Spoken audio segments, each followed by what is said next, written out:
Hey everybody, welcome back. I thought I'd take a walk with you guys in these beautiful woods today and have a talk about how to juggle life, how to balance being a creative person, being an author, running a business, as well as handling family life and all that comes along with that. So I'm going to share some tips. So come along with me. Okay, so tip number 1 is find the fun. Why am I out here today? I thought it would be fun to take a walk with you guys, but I also know that my youngest son, who is 8, he's been dying to ride his bike. And as you guys can see, this is a great trail to ride a bike on. And so I was combining fun for my kids as well as myself. It's a beautiful day and getting a YouTube video done for you guys to be ready for Tuesday morning because I post on Tuesday morning. What a fun activity to be able to shoot a YouTube video as well as get some time in with my kids as they're riding their bikes and enjoy the sunshine.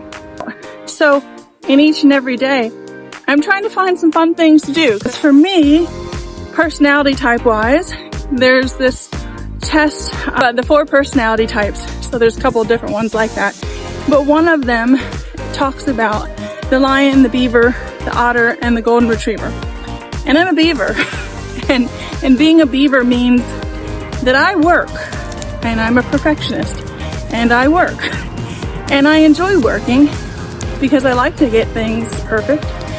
But all that to say, a lot of the times I work so much that I don't take time for fun. I like to have fun, but sometimes I can get so wrapped up in getting the next task done as a beaver builds a dam, and that's kind of their focus. That's the same thing for me. Oftentimes I'll do so many things, I'll have so many projects going that I can easily get burnt out. And if I don't find time for the fun, it doesn't happen. Now, I have one daughter who is the opposite personality type or a different personality type. And my daughter, she's an otter and they like to have fun. And their problem sometimes is they don't have the ability to sit still and complete a task at times. And so she has the opposite. So it's actually quite a nice balance because a lot of times she'll say, hey, we should go shopping and watch a movie, or we should go out to lunch. And that helps me get out of my own head and my own space of my tasks and my deadlines and all that I need to do, which are very important. But a lot of times when we're creative, if we get burnt out, we're not creating the best. We need a balance in our life. And so if we take a pause and we're able to do fun things, we can come back refreshed. And we hopefully, usually, are even more creative because of that. So tip number 2 is to find your non-negotiables. In my schedule, I have certain things that I have planned. Do I have a schedule usually? Yes and no. I'm the most scheduled, unscheduled person. My husband likes to joke that when we first started dating, I told him, don't call me. Don't call me before 8 a.m. because I don't wake up until 8 a.m. And he was like, oh my gosh. He was already at work, getting ready to start the day almost by 8 a.m. But for me, being a creative person, I'm usually up late. That's when some of my best ideas happen. So waking up 8 a.m. is actually pretty early in my book. I actually did 23andMe and it told me that my ideal time to get up was 7:59 in the morning, which translates in my book to 8 a.m.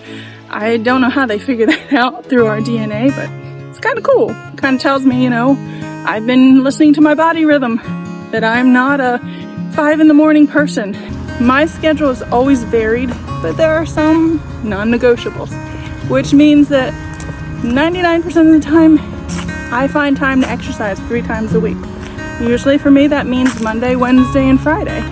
And sometimes an event happens like on a Friday morning and it would just be really hard and I'm not getting up at 6:30 in the morning to exercise. I'm not doing it. So then I just trade off a Saturday. But I do my best to get at least 3 times a week in of exercise. And that's a non-negotiable because that helps me to function, that helps me to have a a clearer mind, a more peaceful spirit when I do that exercise and take that time to self-care, which is a very important thing.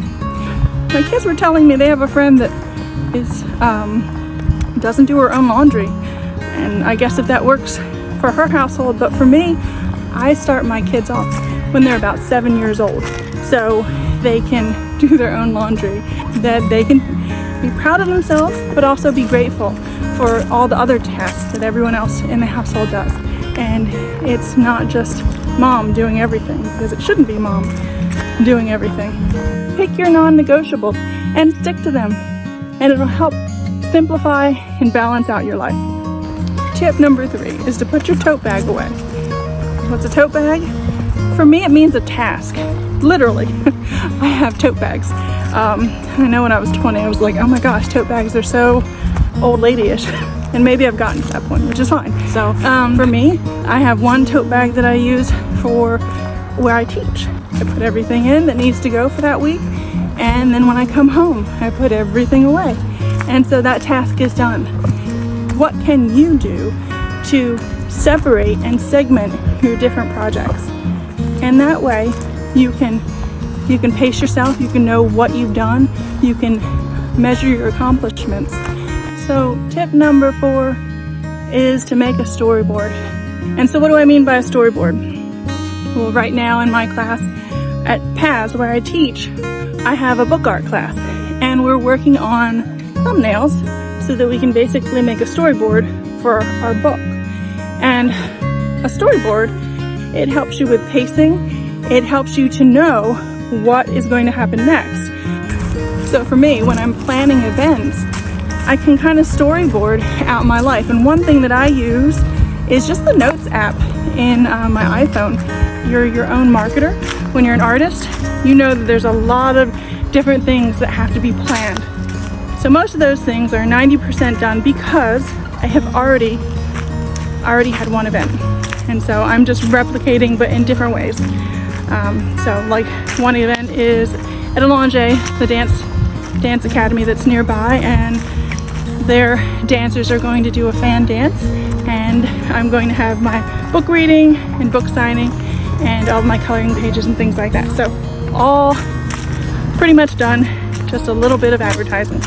So then I can rest easy, and basically almost the last chapter is written, if that makes sense, if it's like a book.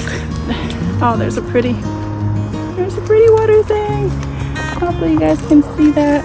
A lot of times I plan to start my day at 10:30, and I have a bunch of teenagers, and I have an 8-year-old, and sometimes we'll sit at the breakfast table and talk. And if you have teenagers at home, when they want to talk, mom's gonna listen. But I try to build in as many routines as I can to try to get things done. So I have a new book that I have promised.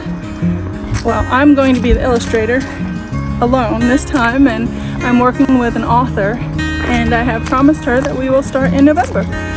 And I have a timeline, my first outside timeline besides my own timeline, that we will be done by April. So I'm looking forward to it. I'm also a little nervous about working with someone else for that, but I went ahead and she asked for a timeline on when things were going to be done. So I wrote her a timeline for basically thumbnails, character studies, the drawings, the finished illustration. She can know what my pace, what my storyboard will be. And it's really helpful for her. It's really helpful for me to keep me on task. And tip number 5. So that's an important one, and that's to remember that there is only one of you. There's just one. There's no duplicate of you. So when you burnt yourself out, that's it. You're gonna have to recharge. And hopefully you don't get to that point. Hopefully you can manage your expectations. I know for me, when I had the event this Saturday, I told myself in advance, I am not working that Saturday morning. My event was at 2 p.m. and I kind of made it feel like my wedding day. So nobody works on the morning of their wedding, they get ready for a big occasion. They get ready for fun. And I'm not doing anything but just relaxing and making sure that I'm there and I'm well rested. And it's going to be an event that I don't just feel so rushed and busy, that I'm actually getting it done and getting it done joyfully, which is important because I've spent months working on this and I wanted it to be fun for everybody involved, myself included. So manage your expectations, set priorities, know what you can take and know what you can't take, and know what to say no to. Set your limitations for yourself so that you can enjoy things, you can enjoy life, you can enjoy being creative. You guys know what this thing is? Yes, it's a water bottle, but this thing. You see? This is a carabiner. I've never in my life heard that described as a carabiner. There's some other like hook thing that it's called, and I'm gonna look it up. But anyway, so I wanted to give you encouragement. I know some people have told me, oh my gosh, how do you do it all? I don't. I fail at things. I don't have it all together. There are days that I feel overwhelmed. There are days that my 7 kids don't get everything that they need out of me, and I've got to manage my expectations. So my hope is that you give yourself grace. You're doing a great job. And if you're not, then sometimes it's a time of self-reflection. It's a time of asking for help from other people. I know for me, for my event on Saturday, I didn't do it by myself. And that was so helpful. I didn't try to be Superwoman because she doesn't really exist. But I can be the very best person I can be. And my encouragement to you is to be the best person that you can be, but also give yourself a whole lot of room, because none of us are perfect, no matter what it looks like on the outside. Thank you for everyone who subscribes. If you can like and share, and if you haven't subscribed, go ahead and subscribe if you can. That really helps to support the channel. And I probably should check on my kids and see how they're doing with their bike rides. All right, well, thanks for your visit, and I'll see you next time. Bye.